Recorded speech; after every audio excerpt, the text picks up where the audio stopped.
is Will Tchakirides interviewing Melba Smith for the HBCU Radio Preservation Project. It is 11:21 a.m. on December 15th, 2023, and this interview is being recorded at the Elizabeth City State University Library in Elizabeth City, North Carolina. To begin, please state your full name and tell me what your current role is at WRVS. My name is Melba Smith, and I'm the Director of Radio and Television Services at Elizabeth City State University. Great. So we're going to begin talking a little bit about your early life, Melba. Tell us when and where you were born and raised, and if you can, a little bit about the people who raised you. I was born in 1997. No, I was not. I was born in 1977, September 25th, 1977. I was born in Wiesbaden, Hesse, Germany. My father is retired military. He was a master sergeant in the U.S. Air Force, and my family was actually stationed in Athens, Greece at the time. Because of the economy, the state of the economy over there, there were better medical resources for pregnant women in other areas outside of Athens, and the closest was in Germany. So my mom flew to Germany about a month before I was due and lived there in what was called the Stork's Nest wing of the hospital. What were your parents' names? My mother's name is Marcia Brown, and my father's name is Maxwell Brown Sr. Any siblings? I have two siblings. My sister's name is Marcia as well. Our family believes in recycling names. I'm actually named after an aunt whose name is Melba. My mother's maiden name is Smith, so I'm Melba Smith, and my aunt was born Melba Smith. But going back to the original question, I have two siblings. A sister, her name is Marcia Mitchell, and she's married and has 3 kids. She's the wife of a pastor in Big Stone Gap, Virginia, and she recently had a grandson that was born on the day that I was supposed to be born. And her 2 daughters are twins, and her son, James Mitchell, plays in the NFL for the Detroit Lions. And my brother, his name is Maxwell Brown Jr., and he lives in Virginia Beach, not too far from my parents in Chesapeake, Virginia. So your parents, they stayed together throughout? So explain you have different last names from some of your siblings. So Smith is actually my married name. I'm no longer married, but I didn't change my name. So the family name is Brown, so I'm actually Melba Yvonne Brown, and Smith is my married name that I kept. My sister is Marcia Yvette Brown. Her married name is Mitchell. And then, of course, my brother is Maxwell Brown Jr., and he and my father do not have middle names. Thank you. Tell me a little bit about time growing up in Europe. Can you give me a little sense of what the timeline was from place to place, just so I have some clarification? So, as mentioned before, my dad is retired Air Force. I actually am the last of the 3 children, so I was born at the tail end of his military career. So I don't remember living in Greece. I was about 2 years old when they moved back to the States, to upstate New York, to Plattsburgh Air Force Base.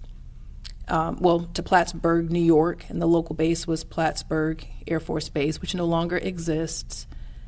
So that's the only portion of my father's military career that I can recall, and he retired while in Plattsburgh. And so my family is from Virginia. They're from Portsmouth, Virginia. Both of my parents grew up in Portsmouth. And so when he retired, he returned to the Hampton Roads area. Can you tell me a little bit about what Portsmouth, Virginia is like as a place? What would I see there? It's interesting because Portsmouth does have somewhat of a negative connotation to people in the community. When you think of Portsmouth, you think of crime in the area, but there are a lot of beautiful things about Portsmouth. I think crime and misbehavior is everywhere. So to people in the community that may say, oh, Portsmouth, you're from Portsmouth, or P-Town as they refer. Portsmouth is also a very beautiful place. The area is a military area because of the Navy. There's also Coast Guard as well, an Army base in Hampton. But when I think of Portsmouth, I think of the water. There's an area called Waterside in Norfolk, and then the Portsmouth side of that area is called Portside. So growing up, we would spend a lot of time as a family at Portside at various festivals and different events, taking the ferry across to the Norfolk side or eating carnival treats, things of that nature. And as I mentioned, my father and mother both are from Portsmouth, so that's our family's history. So when I think of Portsmouth, I also think of community. I think of the Black community that's was very tight-knit. I'm just saying that because now I work and live in North Carolina, so I'm not as connected to the community. But I remember growing up, and we would make jokes because everywhere we went, our parents knew everybody. And so it just felt like an extended family in Portsmouth, especially in the Black community. Was it a predominantly Black city? It's not. It's mixed, but my parents grew up. They grew up during segregation. So a lot of the stories they tell about their school experience, their grade school experience, or high school experience is based off of being in schools or attending libraries that were segregated. So the area that they grew up in is a Black community. And so, but Portsmouth is a very mixed area. As I mentioned, there's a lot of military in the Hampton Roads area. So there's a diverse population of people all throughout the 7 cities. And how long were you in Plattsburgh as a child in New York?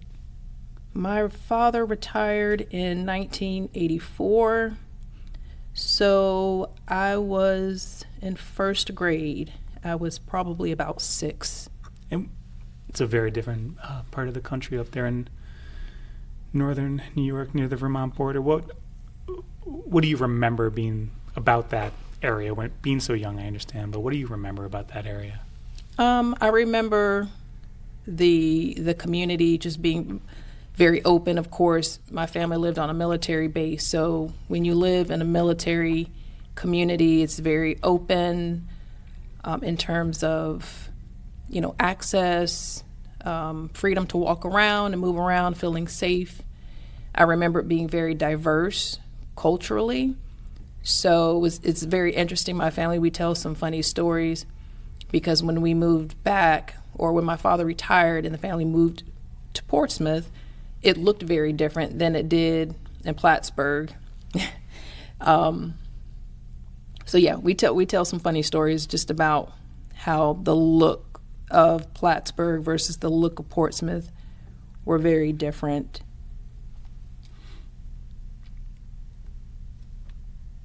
Okay, so growing up in Portsmouth, Virginia, where did you attend schools, if you want to name some of those schools? And I'm curious what time was like when you were getting your education and you were young. What kind of things did you do? What kind of friends did you have? What was happening? What was happening in town at that time? Trying to fit in, trying to adjust. I attended Lakeview Elementary School. I attended Hodges Manor Elementary School, and for a brief time I attended W.E. Waters Junior High School before my family moved to Chesapeake, Virginia. And I just remember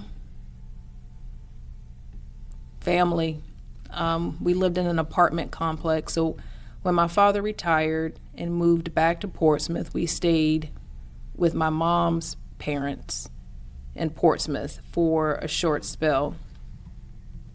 And then we moved into an apartment in Portsmouth. And so when you're small, you don't realize how small an apartment is for 5 people until you get to be a little older.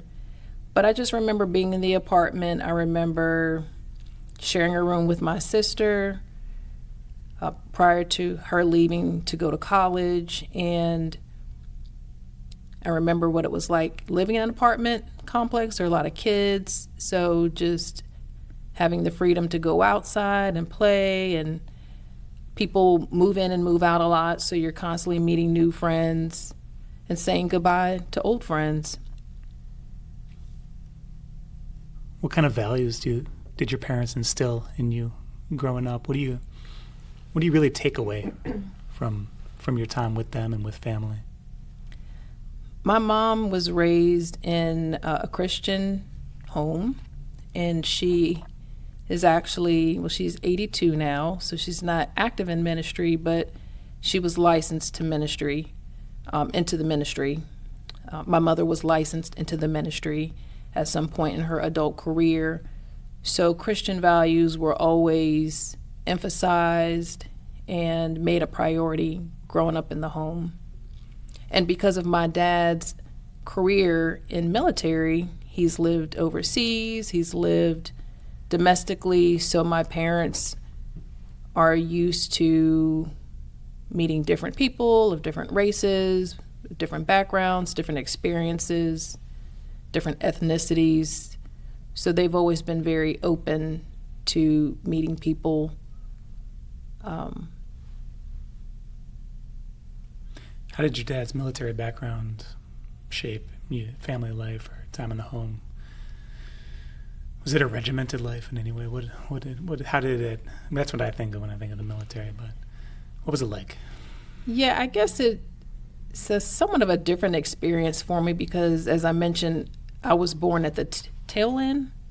I was born at the tail end of his military career, so I live vicariously through the stories of everyone else. But my dad is very much a laid-back person, very easygoing. And so even now when he recalls and shares stories about his military careers, it's never what we think of when we think about Vietnam or war. I mean, Vietnam was serious, and it was, it made such an impact abroad and here, especially when the soldiers came back. So he served? He did serve, but he always speaks very highly of his military career. I don't ever think of or recall him sharing the worst, and I'm sure he's experienced the worst. But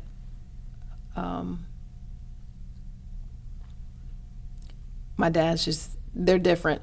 My dad is, I guess, type B personality, if I'm correct in saying that, and my mom is type A, so they're somewhat opposite. She's very open and opinionated and vocal, and he's very quiet and laid back.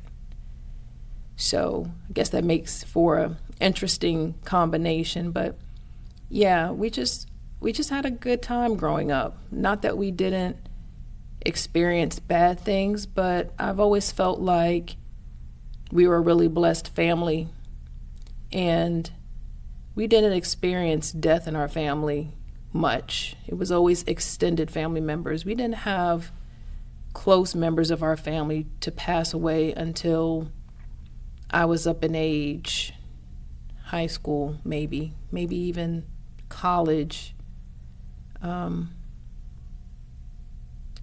maybe even later than that. I mean, I remember my grandparents passed away early on in my career here at Elizabeth City State University, so that was after 2001. So yeah, we always had family. Family was there. Family was present. It was a good life. Were your parents very political people? Did they engage themselves in community life? I'm wondering how they engaged with the world around them. My parents were not very active in the community. I mean, I remember my mom had a personal interest in March of Dimes, and there was a period during my childhood that I remember every year she would participate in the March of Dimes and go around the neighborhood and solicit contributions. My dad worked a lot, so he was not very active in extracurricular activities or civic groups or anything like that. His life was really work and family. And my mom had a few odds and end jobs, but for the most part, she was a stay-at-home wife and mother. So most of our involvement was in the church. Whatever activity we may have done would have been connected to the church that we were members of. What was your favorite activity as a kid? Was it in the church? What did you love to do more than anything? Family. I love to hang out with my brother. My sister is 10 years older than I am. My brother is about 7.5 years older than I am. So when she left for college, I was 8. And there was a period of time that he and I did not get along. And my mom would say that we were husband and wife because we fought so much. But you would never think that now because we have such a close relationship. All three of us are very close. But the best times I remember just being with family, being with my brother. My brother's self-taught keyboardist, so he would teach me how to play certain songs. We'd play Star Trek, or we'd play Man in the Mirror by Michael Jackson, or we'd play, whatever the songs were that were trending at that time. He would learn and he would share, and we'd watch movies together, do a lot of different activities, play board games, always loved board games. So I find myself to be more of a introvert than an extrovert. I think that I get along with most anybody, but I'm comfortable being at home. Sounds like your brother brought out that extroverted side a little bit, or maybe just had some fun. Did you play a musical instrument? Or do you play a musical instrument? I do not play a musical instrument. However, when you're in school, you have to choose an extracurricular something to do. So I was in chorus. I did play keyboards. Like I said, he was self-taught, so he doesn't have formal training. So he informally taught me how to play the keyboard too as well. I don't play to this day. And I played an interesting instrument at the time in school. It was called the pianica, which is a combination of a keyboard and like a recorder. So you blow into it in order to produce the sound, but the sound is created by playing the keys. And I did play violin for a very brief time. Did you like singing? Oh yeah, I still love to sing. Yeah. Can I sing? No, but I love to sing. When you all were growing up, was the radio on in the house? It was in the car. When I think about radio, I think about the stereo that was in my bedroom that I put on every morning when I woke up to get ready for school, that I turned on when it was time to do homework, that I sometimes turned on when it was, or I snuck and turned on when it was time for bed. And I think about the music that I heard in the car a lot. What are you listening to at this time? As a child? Yeah. There was a station that was very popular at the time called K94, and it was pretty much an urban-based station. It played R&B, and I'm trying to remember if R&B was really classified as such back then, but it played soul, R&B type music. So yeah. You mentioned Michael Jackson. Are there any other artists? Was it mostly pop music that you were listening to? Pop music, soul, R&B. But I actually love listening to different genres of music. My playlist today is very diverse. I'd say my favorite types of music to listen to would be old school soul, R&B. I love alternative music. I love pop music. I love easy listening music. And actually, I'm into classical these days. So, cool. What sticks out from high school in that time? Were you involved in any extracurricular activities, or what did you enjoy doing, maybe with friends or others? Track and field and cross country is pretty much what I think about. My mom was very particular about who we hung out with growing up. I didn't spend the night with friends. I don't have that kind of childhood recollection like some people do, where they spent the night out all the time or hung out at someone's house all the time. I was home. And when I wasn't home, I was at church. And when I wasn't at church, I was doing sports. And so I did basketball briefly, but I mainly did track and field and cross country all year round. When you're running, where does your mind go? What do you think about? Running is almost like sleeping for me. I've always had dreams. I've never not dreamed. When people say they don't dream, it's hard for me to fathom because I dream every day. I know I do. I remember. Sometimes I remember when I wake up, sometimes I don't, but I know that I dream every night, always have. And running's kind of the same thing. So it might be a reflection of my day. It might be what I'm doing this weekend. It might be how I am in that moment, trying to encourage myself to push through. I might be telling myself jokes and funny stories. I might be thinking about what I'm going to eat when I get home. So it's just a culmination of thoughts, just a variety of thoughts. Do you listen to anything while you run? I don't run as much as I used to. So in a present standpoint, I don't listen to anything when I run because I don't run that much anymore. Did you? Most of the time, I didn't listen to music. I just ran. Actually, a lot of people listen to music when they run. As adults, leisurely, they might run.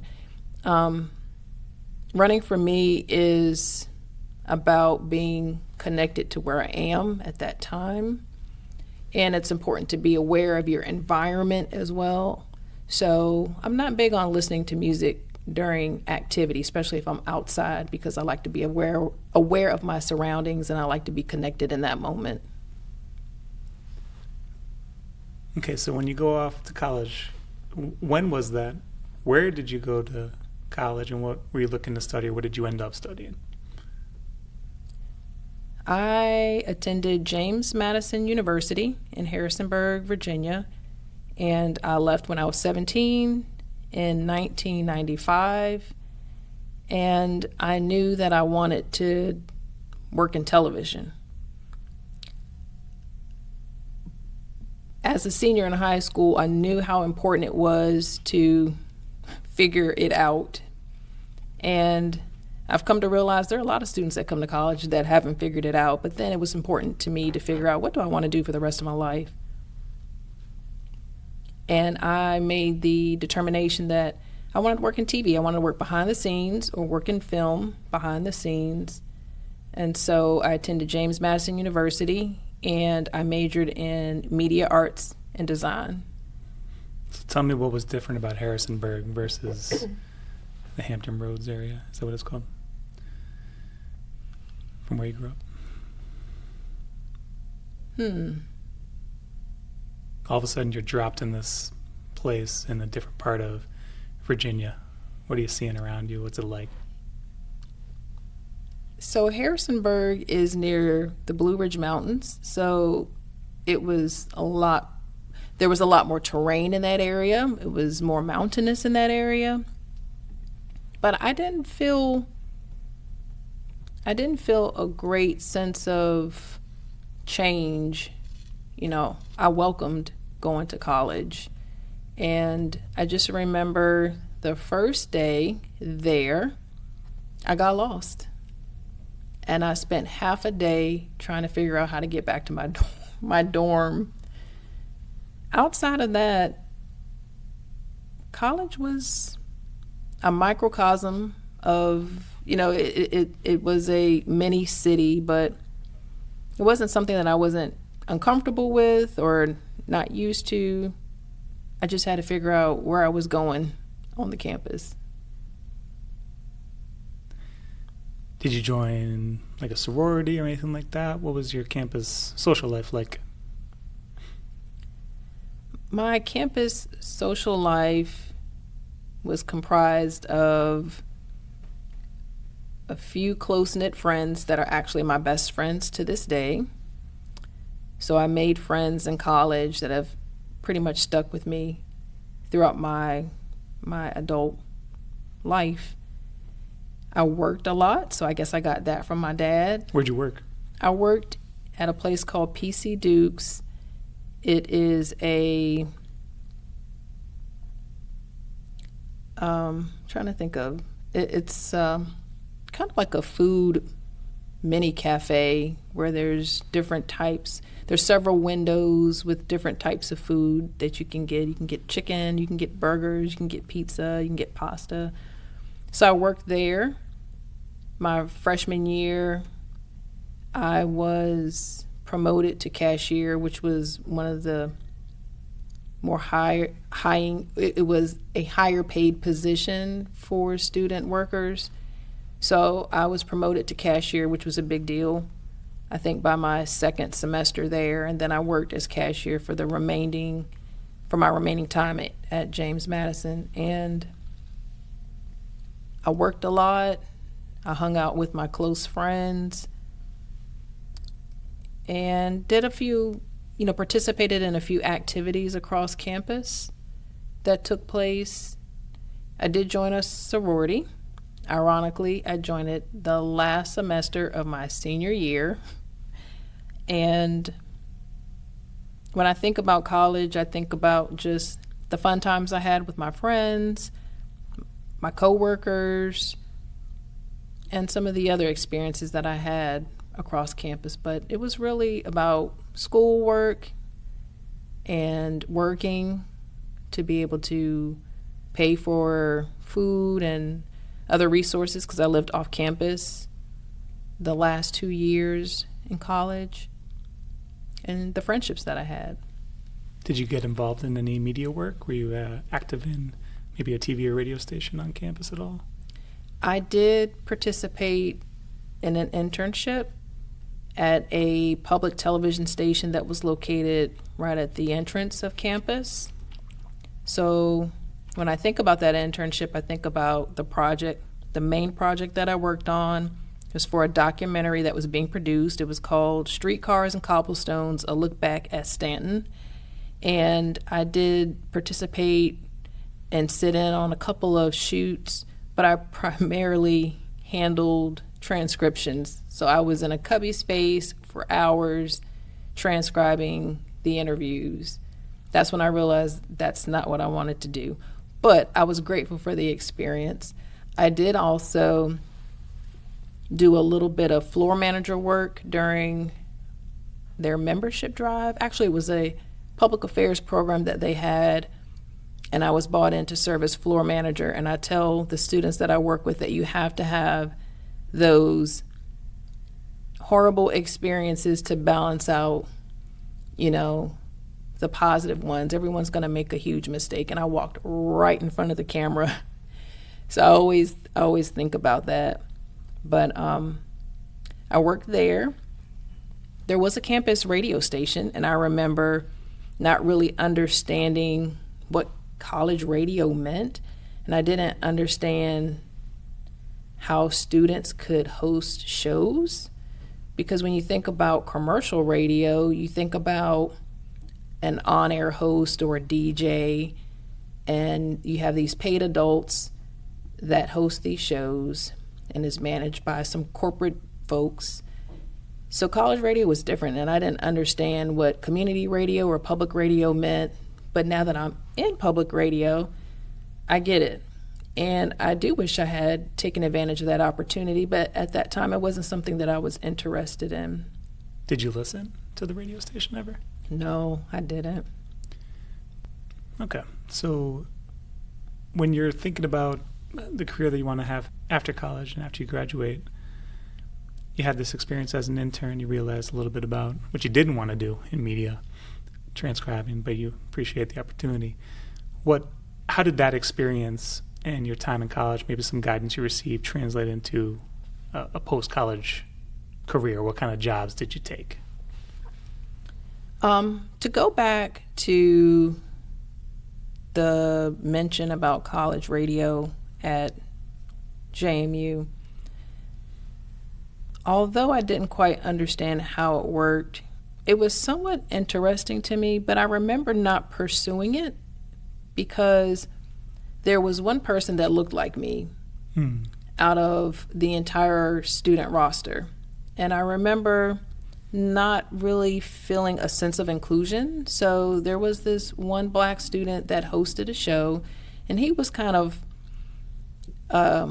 he was eclectic. So, I wasn't very interested in his show, but it didn't seem very inclusive or inviting. And when I think about my experience as and they called the department SMAD, School of Media Arts and Design. And I think about my experience as a SMAD student, it was kind of like how I described the radio station was. It was very segregated. I mean, this wasn't a time of segregation, but I remember all the black students kind of hung together and pushed our way through the curriculum and did our best. And I remember not feeling like I had all of the same information or access that the white students had. There's one class that I really wish I had taken. It was an After Effects course. And when it was presented on the curriculum, I kind of skimmed over it, and of course I didn't take it. But I do remember one day getting out of a class and seeing the After Effects students leaving their class. And it was a huge group. It had to be about 40 to 50 students, where most of our other classes were 15 or 20. This class was double the size. I just remember it being huge. And maybe there was a black student in the class, I don't remember. But I remember thinking, I missed the memo.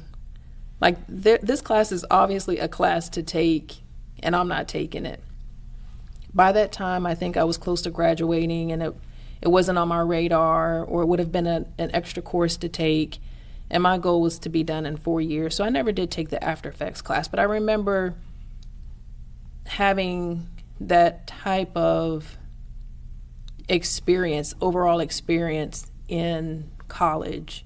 I learned a lot. I met a lot of good people, but I just remember not always feeling like I got all the same information that everybody did, or I didn't have access, or I wasn't, where I needed to be, which is why when I graduated, I realized I knew nothing.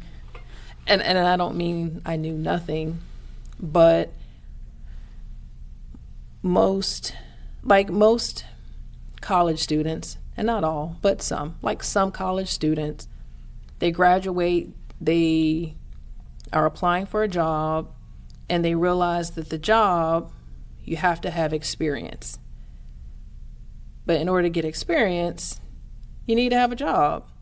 So I couldn't land a job.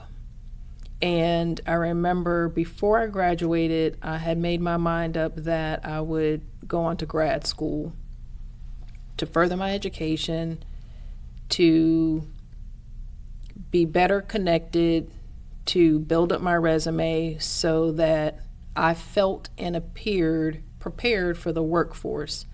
So spring break of my senior year, I applied for a job with Transworld Airlines, and I was hired. And so I graduated on a Saturday, moved back home on Sunday. On that Monday, I started a job as a reservationist for TWA, Transworld Airlines, and that was a full-time job. And when the fall came around, I started school at Regent University. I majored in communication with an emphasis in directing and editing for film. And even throughout my experience as a graduate student at Regent, I realized that I needed to prepare myself to feel and appear to be ready for the workforce.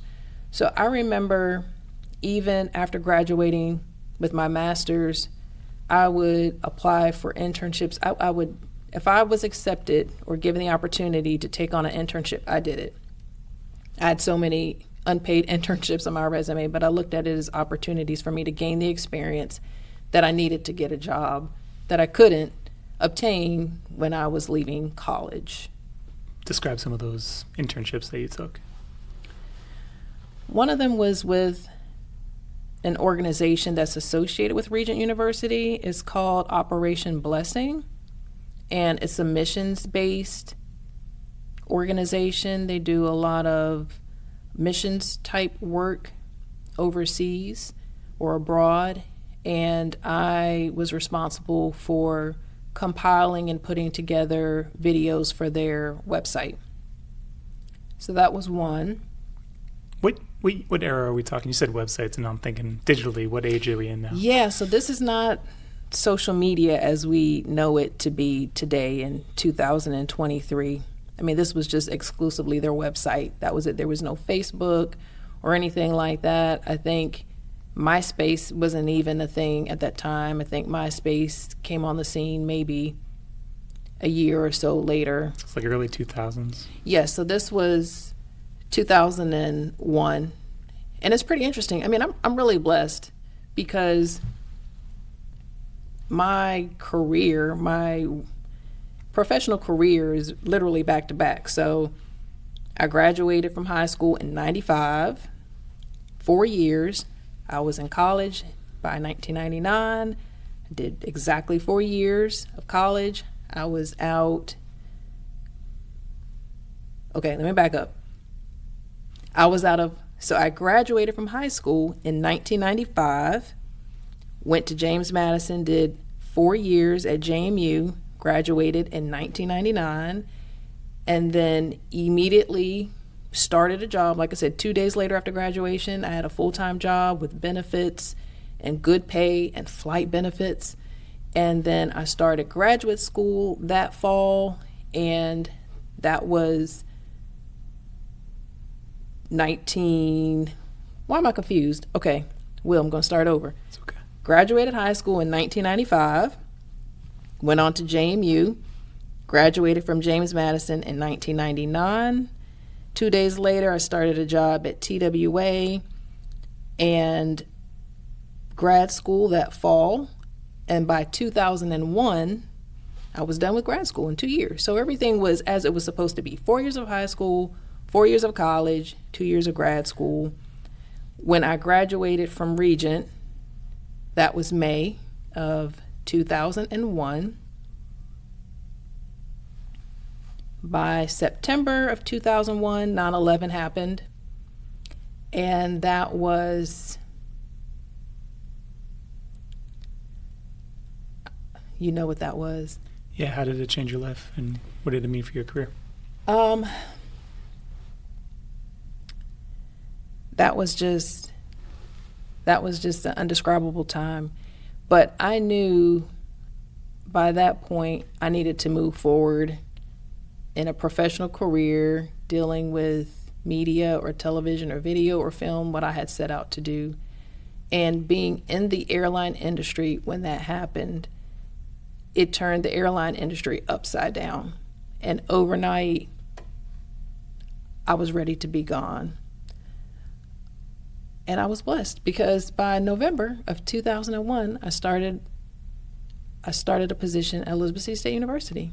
So you were there at TWA still in those first couple months right after 9/11? Mm-hmm. So I was at TWA for 2 years, a little over 2 years. So 9/11 was, of course, September, and then I had applied for a job that October at Elizabeth City State University, and by November, I started a position here. And what was that position? Director of Television Services. So I want to know, what about that experience during 9/11 working for an airline just prepared you from the standpoint of sort of being emotionally prepared for work, trying to kind of, how did it influence that transition into a different line of work because of that event? I think it matured me even more than I had been at that time. And it gave me a sense of empathy, a greater sense of empathy for humanity and those that I was around. I'm grateful for being in that industry when that time happened. I mean, it was tumultuous, but it also motivated me to move forward in what I felt I was destined to do, which was to work in media. And I didn't know exactly what that meant. I didn't know if it meant broadcasting, I didn't know if it meant journalism, but just in media. So before I get to your career in media at Elizabeth City State University, tell me what felt different. You attended a PWI, a predominantly white institution at James Madison, and then came over to this HBCU campus, a historically black college university. So what felt different? What did you notice right away when you started working on this campus? What was different about this community? So it's interesting that you mentioned that, because when my family lived in Plattsburgh, it was predominantly white. When we moved to Portsmouth, it was predominantly black. When we moved to Chesapeake, it was predominantly white. And in junior high school, this might sound a little, people might not understand what I'm about to say, but when I left Portsmouth, it was a breath of fresh air to move to a different community. It has nothing to do with how I feel about the black community.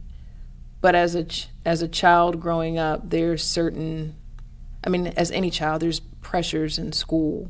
And so there's this sense of fitting in and having the clothes, having the shoes. There was a sense of style and fashion that I didn't uphold when I was in Portsmouth. Then I moved to Chesapeake and I attended Great Bridge High School, and it was just kind of like come as you are. And I felt like I could just be me, whatever that was or whoever that was. So my junior high and high school times, I attended a predominantly white school. JMU, predominantly white. Regent, predominantly white. And then my first career job is at a historically black college and university. I didn't really know what HBCU meant. When I joined a sorority in college, I joined a sorority that's part of the Panhellenic Council. So it's a historically black group of fraternities and sororities. And I just remember I had an aunt that was an AKA. I didn't really know what that meant. I just knew she had pink and green everywhere. And when I came to ECSU, I had to learn what it meant to be a part of the HBCU community, to be a part of the HBCU culture. So I always tell people, no, I didn't attend an HBCU, but working at Elizabeth City State University has been my HBCU experience. And when I first stepped ground here, the university was much smaller than it is now. And I remember thinking, this is small. And it didn't look like JMU at all. The way the buildings looked, the design, the architecture, the landscaping, it didn't look like the college I attended, graduate school or undergrad.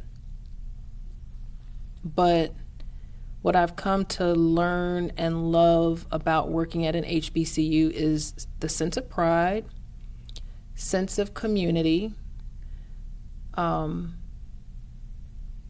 just the greater purpose, which is the students, which is probably the best thing about working at ECSU is the students that I've worked with, seeing them go on to obtain their career dreams, work in fields that they are passionate about, becoming the people that they wanted to become and are still yet becoming. Working at an HBCU has just been a beautiful experience. And it's not what people think. Just because you attend an HBCU or work at an HBCU doesn't mean it's just Black people. There's a wide range of people from all over the United States, from outside of the United States, cultures. There's a greater sense of cultural awareness and appreciation, I think, at an HBCU. And it's not just appreciation for African American heritage. There's a wide range of appreciation for many cultures, and I won't say all, but for many cultures. There's a lot of cultural awareness and appreciation that's emphasized here on campus, but it's very diverse, and I like that. What did it feel like to see that first homecoming here? Oh, wow. I've been here for so many homecomings. I got to dig deep. How have they changed over time, if they have? When I first started here, homecomings, the big thing was the step show. And that's just, if you attend an HBCU, you have to experience a step show. I mean, it's just part of the culture. And they were amazing to see and to witness. And I was a part of a sorority, but I was a part of a sorority, and then I graduated like 2-3 months later. So I never had a chance to really delve in or experience being in a sorority at college like most students do, because I crossed and then I was gone. And then I wasn't active until a couple years later when I finished graduate school. But it was just an amazing experience. It was fun. It was energetic. Just seeing people come back. And then once you start getting to your 4th or 5th homecoming here, and you're seeing the students that you first met or first graduated when you were there come back, it's just it's a family reunion, really. But it's with students that you have supported and invested in while they were here. It's kind of like built in that you're gonna get to catch up with the students who have come through already with that homecoming experience. Absolutely. So you mentioned starting out in the TV station at WRVS. Okay. So or is it there's something else? Yeah, so there's 2 stations. Elizabeth City State University is the licensee to, let me put it this way. Elizabeth City State University owns and operates 2 different broadcast stations. One is WRVS, which is the public radio station servicing northeastern North Carolina and southeastern Virginia. And then there's W18BB-TV, which is actually not a public entity. It's a low-power television station. So when I was hired to Elizabeth City State University, I was the director of the campus television station, W18BB-TV, which I actually manage to this day as well. What year is this? Sorry. So this was 2001, November of 2001. Right. I was brought on as the director of television services.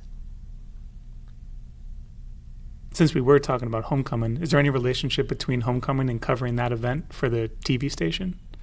Oh, absolutely. Some of it meant covering events that we would broadcast over the station, but primarily covering events that would just be archived here on the campus or might be used in other forms like marketing materials. It's interesting that you asked that question, though, because I am the advisor for the ECSU Mass Media Club. They're now called the Mass Media Collective. But the main fundraiser for the Mass Media Club, when I first started, was to record, edit, and sell tapes and or DVDs of the step show, because everybody would want a copy. And everybody, as in students, current students, alumni, folks in the community. So that was a huge fundraiser. We would capture the commencement using multiple angles. We'd edit it together, and then we'd sell them. So walk me through what your day-to-day routine would be at the TV station. I'm smiling. That's what that silence means. Because when I first got there, I remember sitting in my office like, what am I supposed to do? I just spent 2 years working in reservations. What am I supposed to do? I have a dear friend. She's actually a sorority member of mine, but I didn't know that when I first met her. I came to know that, though, of course. We're still good friends, but I always tell people she's the one that broke me in, because I didn't know how to operate a fax machine. I mean, I understood how to edit. I knew how to produce. I knew how to write scripts. I knew how to do that kind of stuff. I didn't know how to do office. I'd do office stuff. I didn't know how to operate a fax machine or emails. I didn't understand higher education or campus culture or hierarchy. All of that was new. So I had to figure all of that out. And then I had students coming in and out of my office all day. Hey, Miss Brown, I'm so-and-so. I heard you're going to be teaching us this. I'm trying to figure out what I'm doing here. So, did it feel stressful? It didn't feel stressful. There was a lot to do, but it didn't feel stressful. I was at that point hungry, and I was prepared, and I was grateful to be able to get into a career position. And as I mentioned, 9/11 had just occurred. I felt really blessed to just be in the environment that I was in. So I was open to figuring it all out, even though it meant operating a television station. It meant recording events. It meant recording lectures. It meant doing editing and writing scripts and coming up with concepts. It meant teaching students and serving as an internship supervisor and advising the mass media club. And I was also grandfathered into a position with the city as a camera operator for the city council meetings. So there was a lot to do, but I loved it, and I was open to learning what it meant. I had never operated a television station, and it was a one-person position. It kind of still is, 22 years later. But I had a lot of great people around me. Ben Shaner was the engineer at the time, and Ben taught me everything I needed to know about doing EAS tests and maintaining compliance, and when things happen, the types of FCC reports that I needed to complete, and filing requirements. I didn't know any of that. I knew how to edit. I knew how to operate a camera, and I knew how to edit and put together content before content was the buzzword. Even where I am today is because of the people that I have worked with.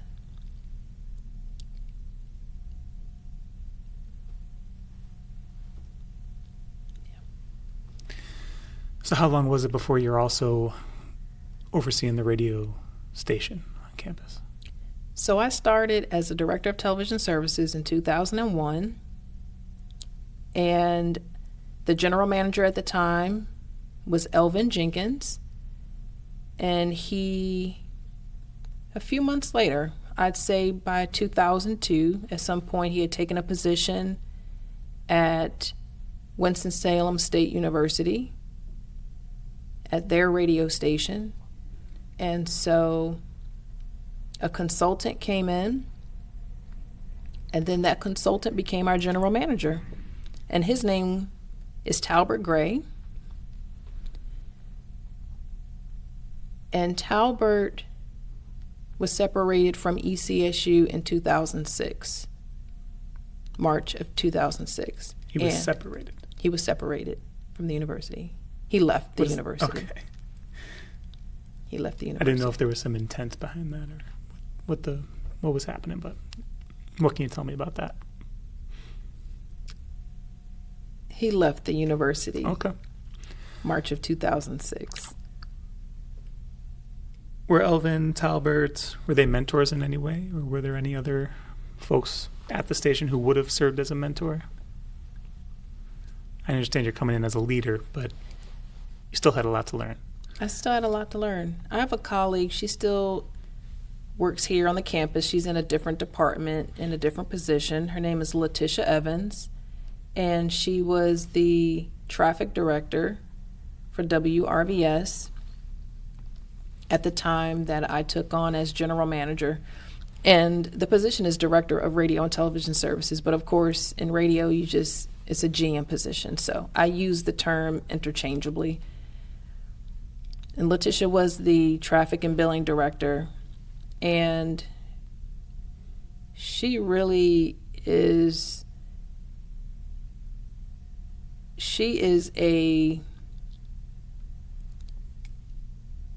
a large reason. That doesn't sound great. Letitia is greatly responsible for helping me to become acclimated as the director / general manager for the radio and TV station. TV, not such a big thing. Let me rephrase that. It was a big thing. But Letitia's insight was more on the radio side. So when I moved over from the director of TV services, and the titles here get kind of wonky because I was the director of the TV station, then I became the director of the TV and radio station, but that's just what it was. When I moved into the director of radio and TV services position, Ben Shaner was very integral in helping me to continue on and to build in my leadership abilities on the TV side from a technical and compliance perspective. Radio was new to me. From what I've shared thus far, I have mentioned hardly anything about radio other than there was a college radio station that I didn't work at. I listened to radio as a kid, but I didn't study radio in school, in undergrad or in grad school. So I learned radio on the job. And Letitia Evans was a major contributor to me being able to move over from TV to TV and radio. And she encouraged me. She was candid with me and made sure that I was knowledgeable about what I needed to do or how I was being perceived in leadership from others across campus. And she helped me to get to where I am today. And I tell people I didn't study radio in school. I listened to the radio, but I didn't study radio in school. I learned all this while working. And it wasn't because of me, by myself. Thank you. Describe some of the programming and some of the personalities at the station when you took over the radio station. Greg Sampson. He was a celebrity in the community. He was an icon. He was a celebrity. He was a celebrity. I felt like I didn't say that good. Greg Sampson was an icon and celebrity to this community. Everyone knew him. Older people, middle-aged people, kids. One of my team members now shares stories about how she knew Greg when she was a child. Now, she works at the TV station with me, and she remembers Greg when she was a child. People knew him. He had an extensive career in radio. He was from California.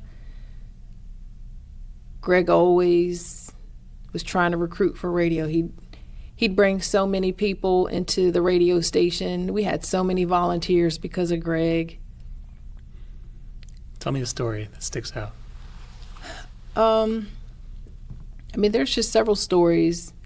One in particular is a gentleman that was doing some voiceover work. He'd kind of be at the radio station hanging out with Greg, and he'd, quote unquote, co-host with him. And I asked him, how did you meet Greg? And he basically was like, I met Greg doing such and such and such, and he just said, man, you should be on the radio. He would tell people that all the time. You have a voice for radio. You ever been on the radio? You need to come to the radio station. And a lot of people that I know today that are affiliated with the radio station, whether they're students, graduates, we even have underwriters that I remember started with WRVS because of Greg.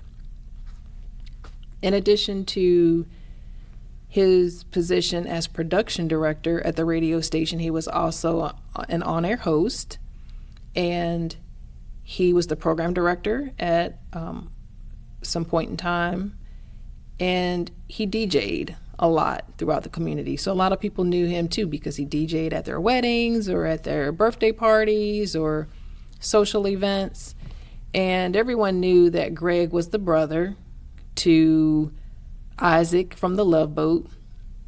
Of course, Isaac has a name. His name is Ted Lange, but everybody knew that Greg was Isaac's brother, and that was kind of the thing throughout the community. And there were a couple times that Ted Lange came to the community, came to ECSU for fundraising events and such because of his connection with his brother. But Greg just had an infectious way of talking to people, connecting with people, making people feel important, making people feel heard, making people feel valued. And when he passed away, that was huge. When was that? He passed away in 2011. And I just remember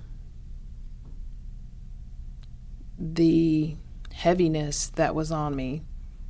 And I don't mean that in a bad way, but this man had just passed away, and we had offered ourselves to the family to help in his memorial service that was held here on the campus. And it was just a huge weight to do him honor, to do him justice,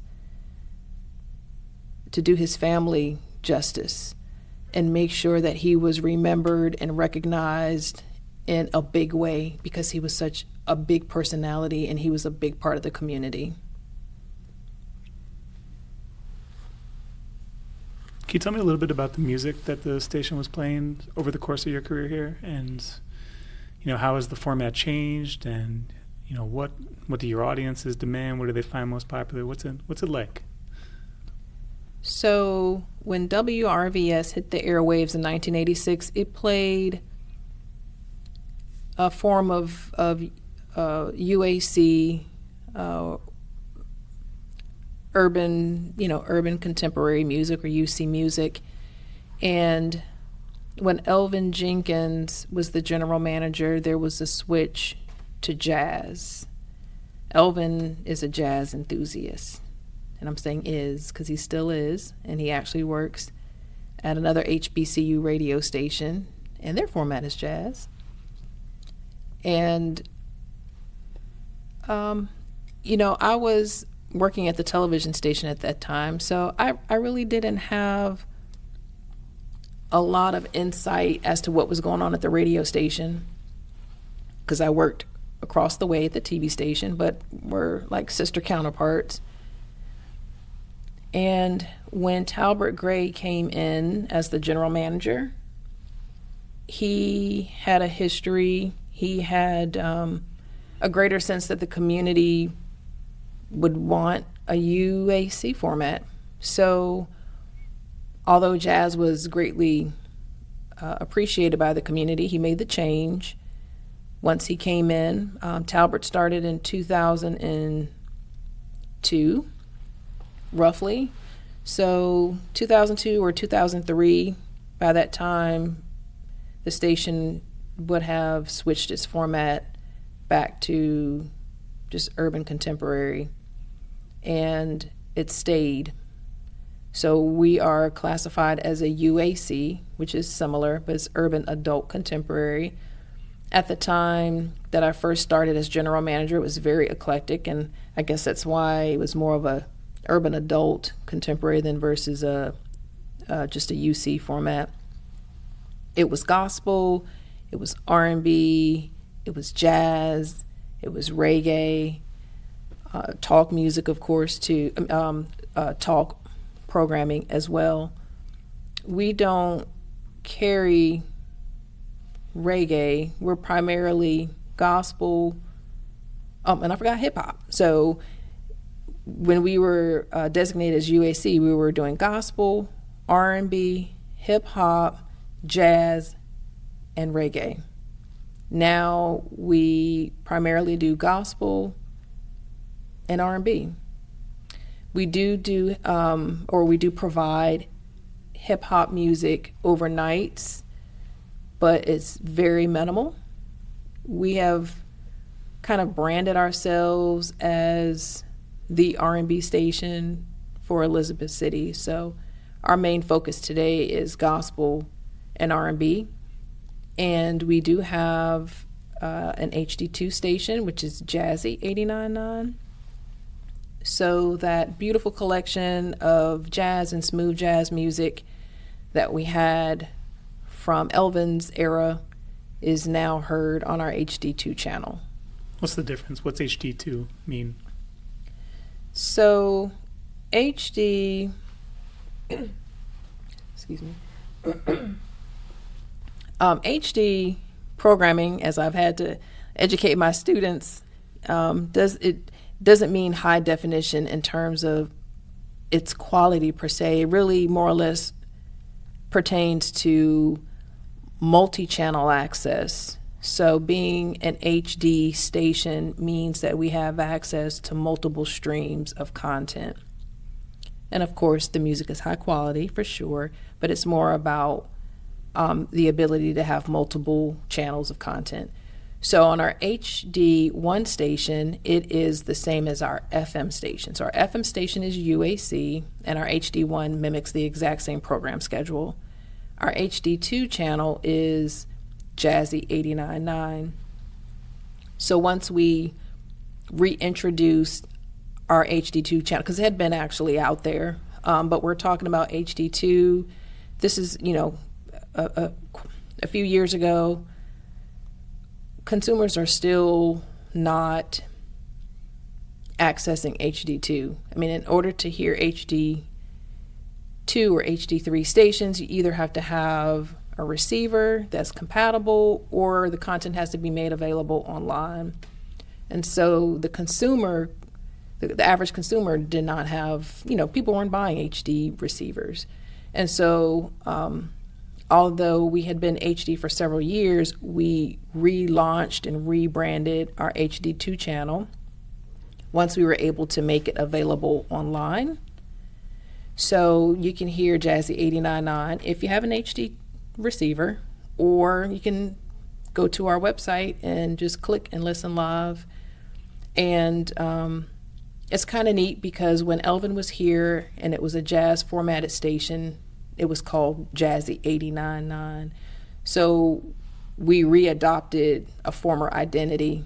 So although we're WRVS 89.9, your choice for R&B in Elizabeth City, for those that still love jazz, they are reacclimated to WRVS of the past through Jazzy 89.9, which is the former, I guess you could say, former name for the station. That's kind of cool.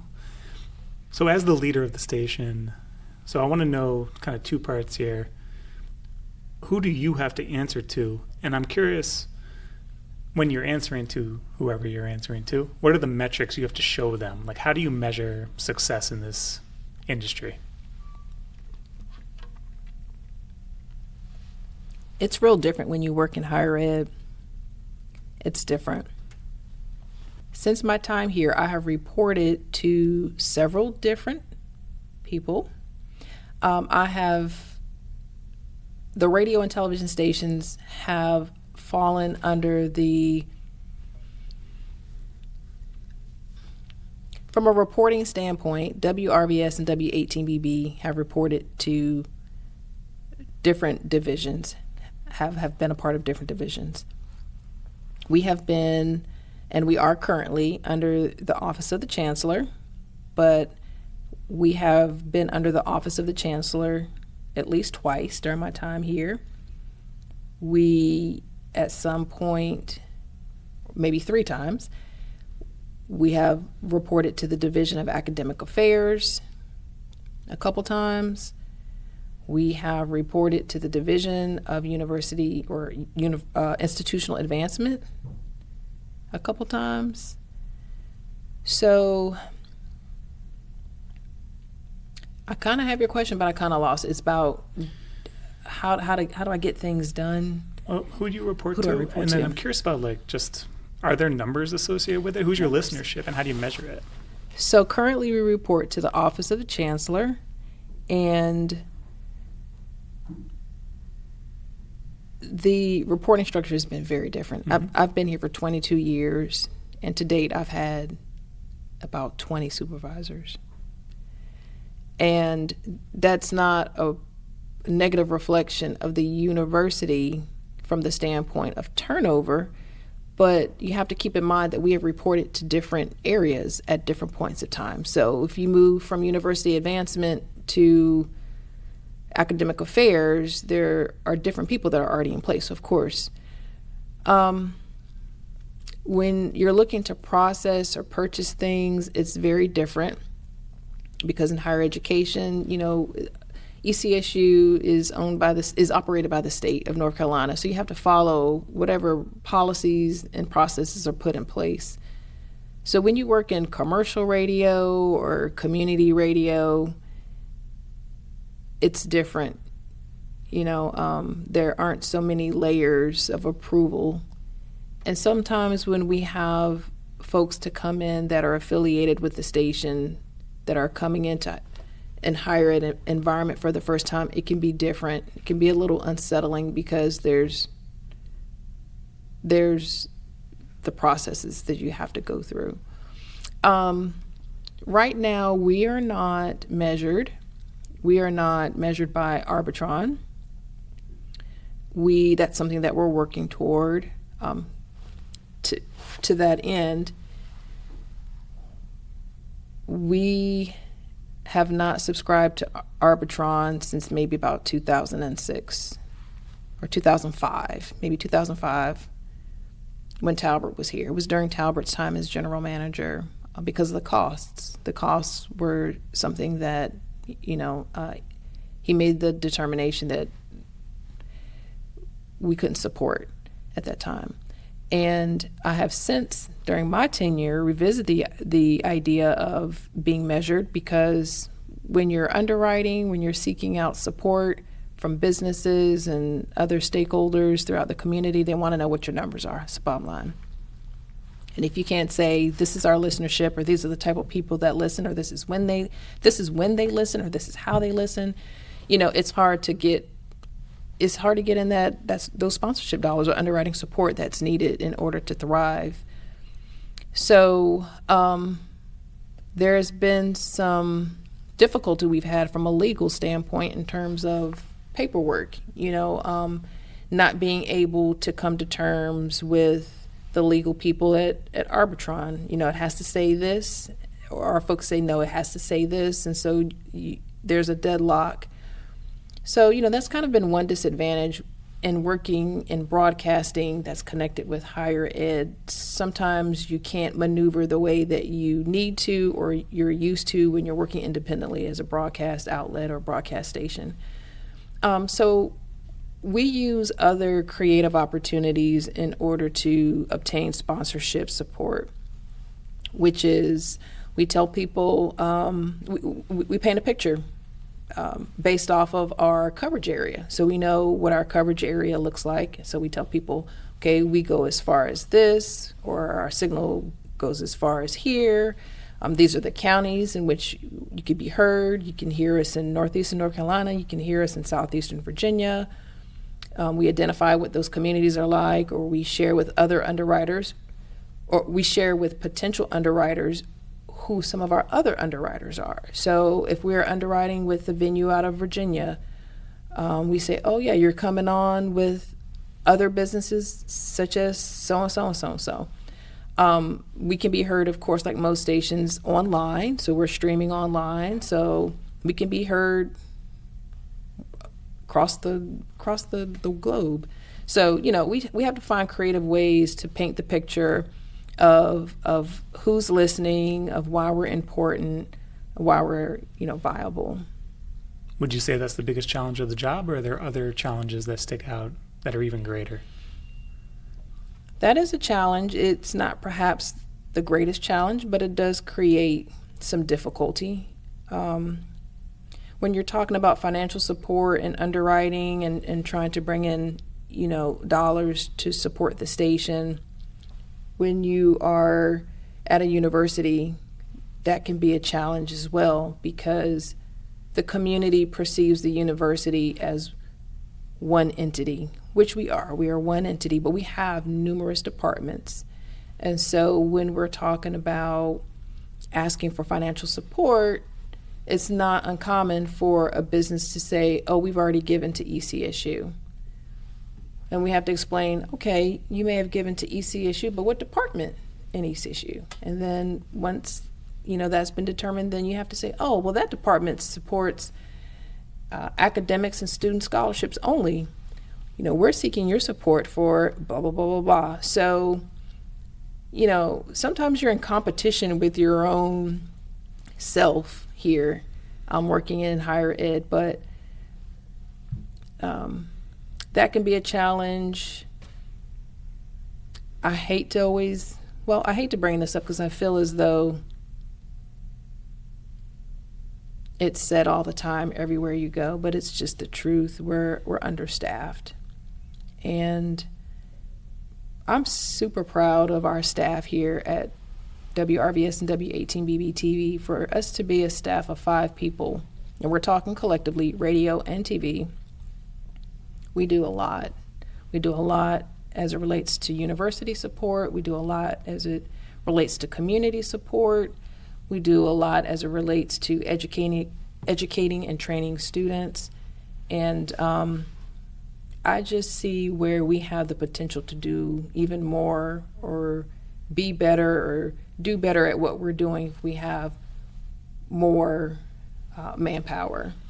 So that's been the greatest challenge. And again, I mentioned the TV station is really only comprised of, I'd say, 1.5 persons. So there's a young lady that does production for the television station and for the university as a whole, and then I manage. So I count myself as a half, and I count her as a whole.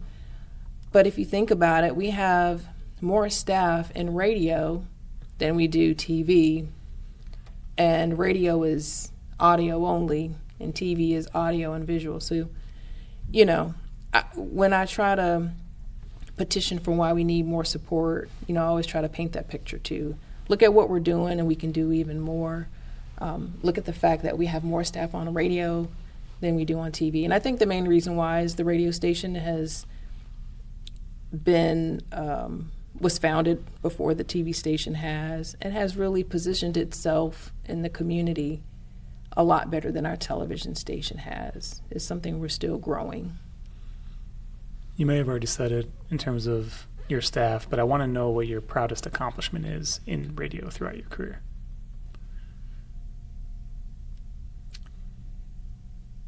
I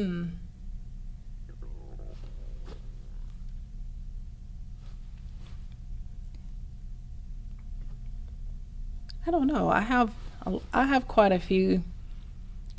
There are quite a few things that I look back at and reflect on that make me proud. One, we're still here. And I say that because there is a period of time in which HBCU radio stations were being shut down, or were being bought out by larger entities. And, we've seen that happen right here in North Carolina. I've seen that almost happen at another institution in Virginia, where the university almost lost their radio station or sold their radio station. And so the fact that going on 38 years, we're 37 years old, going on 38 years later, we're still here, we're still kicking, even with a small staff, we're still operating, and we're not just operating, I mean, we're making a real impact in the community.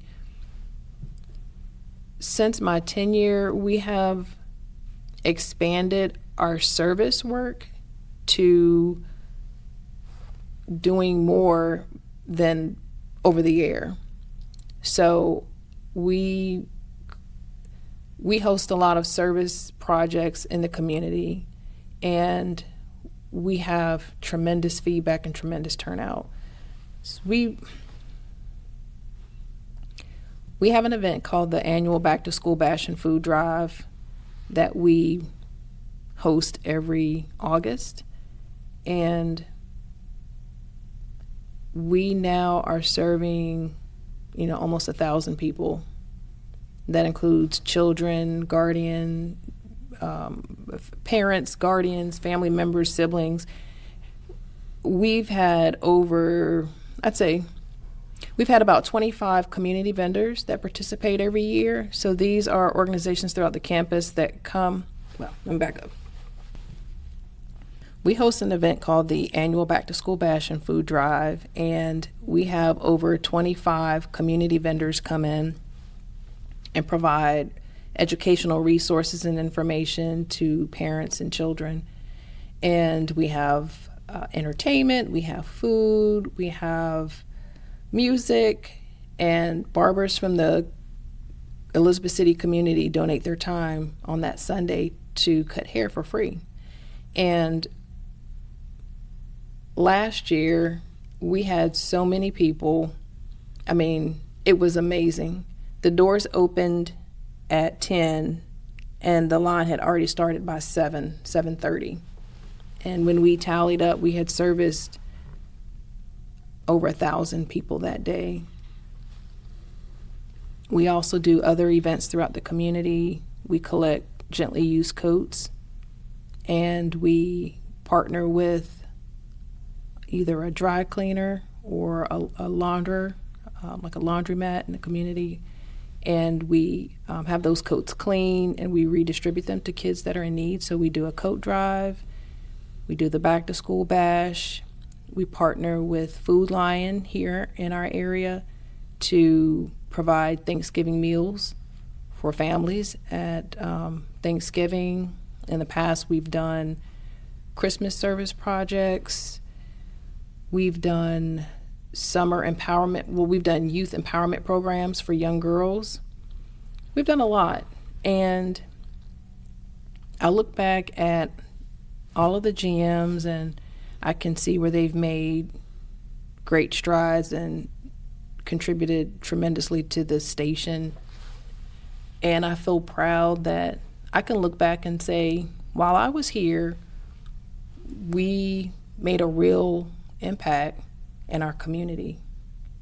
And I tell people it's more about over the air, it's more than just the four walls of WRVS. It's about engagement and touching the lives of those around us. Yeah, it sounds like it's hard to imagine what this place would be like without the station.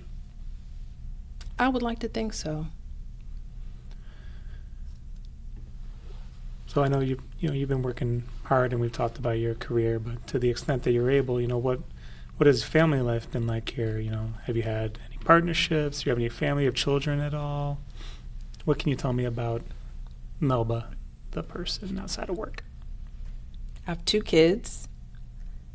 Their names are Kellen and Braylon. Kellen is now 11 and Braylon is 8. And they're fantastic. They're interesting. They're boys. They're 2 boys. So I'm the parent of 2 boys, and their father and I do our very best to keep them engaged and active. My oldest son is on the spectrum. He has autism spectrum disorder. He's high functioning, which means that he can care for himself. He has a high level of independence. There are just some areas where he demonstrates weakness, and for him, it's social skills. And my youngest son, he loves soccer, and he's really good at soccer. So they keep us busy with school activities and sports and extracurricular things. Outside of that, I give back to the community when I can. I'm a member of Rotary International. I'm a member of Zeta Phi Beta Sorority Incorporated. And, that's really it. I mentioned earlier that my mom's 82, so I have elderly parents that still live in Virginia, which is not far. They live in Chesapeake. So I spend a lot of time outside of work when I'm not working, which is a lot of time, caring for my parents.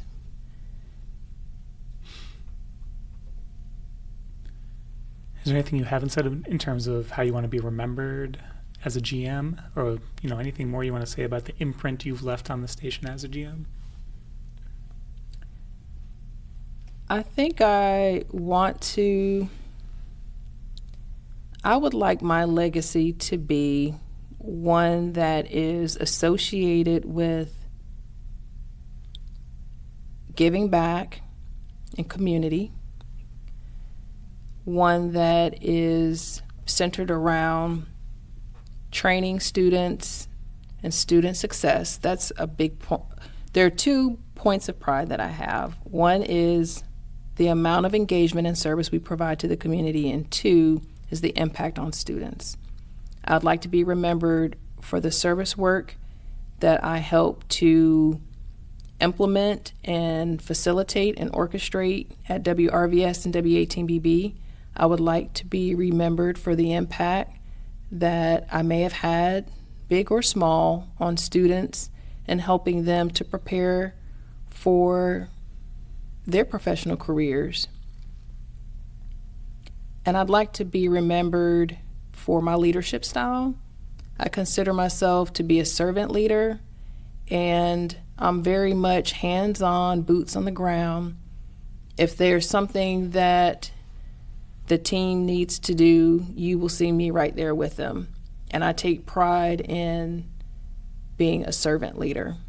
And I just hope that the staff that I've worked with and the students that I've worked with as well will remember that.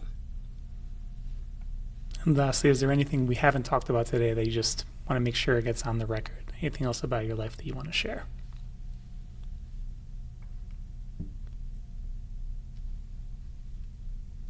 I think so. Feeling good? I feel all right. Well, Melba Smith, it was a pleasure to talk with you today. I really enjoyed our conversation. And thank you. There's a lot of cutting to do. Thank you so much for participating. I said, oh, Lord, they're going to have to cut that. But what I realized, too, in documenting and oral history, it's not always about cutting and making. See, I'm used to. That's right. I'm probably not going to do as much as you think. I know. When I was thinking about that, I was like, they're not going to cut like I want. I keep starting over because I'm thinking they're going to cut it and they're going to trim, because that's what I do. When we create videos and content about ECSU, we cut and trim so it's picture perfect. When you are trying to capture someone in a natural, real state, it's all the ums and all that stuff too. And I was like, oh Lord, this is why I say I do better when writing things out, because I can go back, delete, rewrite, and give you a polished product. Here, I got to stumble through it, so. We all do.